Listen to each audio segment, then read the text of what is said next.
As most of you know, a ritual is a ceremony consisting of a series of actions performed according to a prescribed order.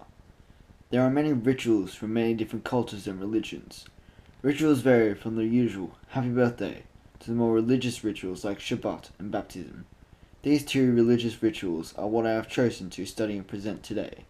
To give you a bit of a background on these rituals, I'll first start with Shabbat.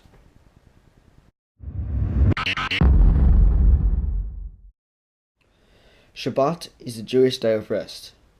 It is given in the first two chapters of the book of Bereshit. Although the name does not actually appear there, it is just rest translated into Hebrew.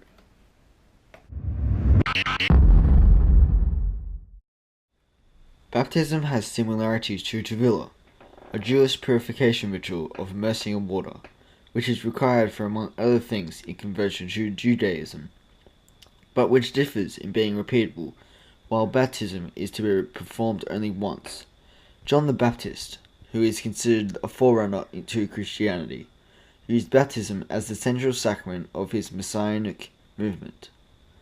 Christians consider Jesus to have instituted the sacrament of baptism, though whether Jesus intended to institute a continuing organized church is a matter of dispute.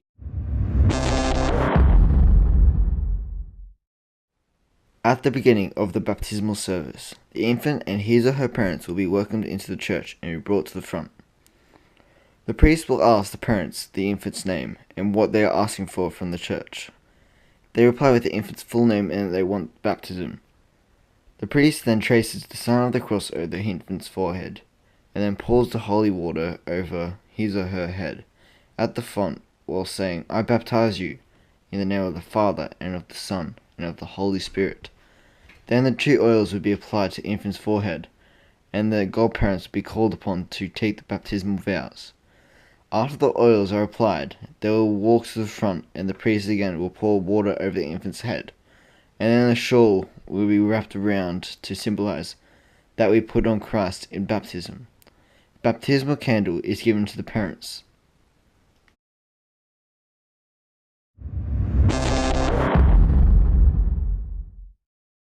Now, Shabbat normally runs from sundown on Friday night to Saturday night.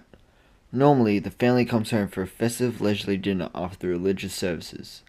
Before the dinner, the head of the house has to recite Kiddush, which is a prayer over wine sanctifying Shabbat. Afterwards, the usual prayer for eating bread is recited at the dinner table over 2 loaves of challah, which is sweet egg bread shaped in a braid. The family then eats their meal.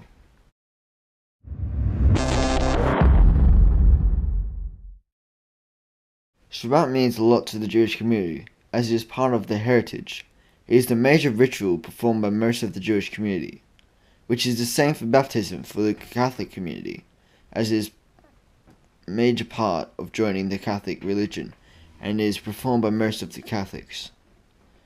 As most participants who undergo baptism are infants, so baptism mostly reflects the parents' beliefs, which is that their child will be baptized into the Catholic Church, which is awfully different to Shabbat, as baptism is only performed once, where Shabbat is performed every week and is bestowed upon by the head of the house, and is reflected through the ritual.